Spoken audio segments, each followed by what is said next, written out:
Mr. Speaker, under the stewardship or lack of it of this government and the previous Conservative and NDP governments, there's been extensive drainage without balanced efforts in water retention. He's all yours. And this has resulted... Under the bus, John. This has resulted in 30% more water coming off the land in southwestern Manitoba. The NDP government's irresponsible approach to water management directly contributed to the extent of the flood in 2011, as we document in the report of the flood of 2011, which I now table. Even a year and a half after the massive flood of last year, there's still no responsible water management plan in Manitoba. Why has the government been so slow to act on such an important file? Not acting during the last 13 years and not acting even in the last year and a half since... Order, please. The member's time has expired. I'll get a look at the document in a second, but I do want to say to the member, this is actually an important question, surface water management generally, which is why, Mr. Speaker, we have invested over $1 billion in southern Manitoba on flood protection works in all of those communities there, and homes, and the floodway in Winnipeg. And we've invested a very significant amount in the Assiniboine Valley over the last several years. We've got riparian tax credits. We've worked with Ducks Unlimited on watershed management.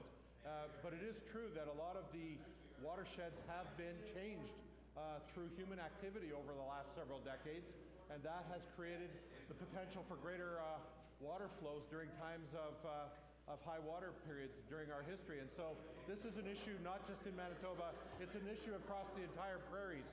But I would say this, I would say that we've done more on this than just about any other province, especially through things like conservation.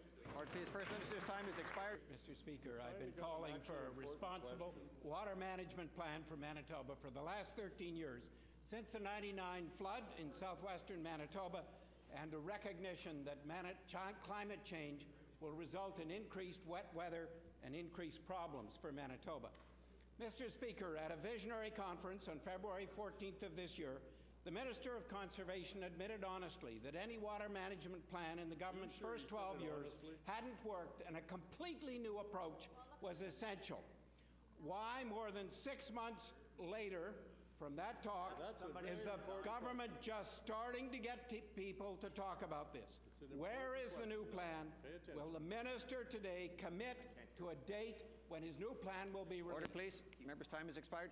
I think I was there, but that wasn't that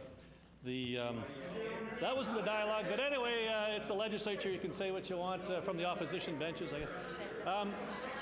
I think what we all have to admit is that we all have to do better when it comes to water management, and that's why the studies are underway, making sure that independent views, informed expert views are coming to the table and letting Manitobans look at options that may be more effective going forward, because we just can't afford this kind of flooding. We know that climate change and the impact on drought can be very severe.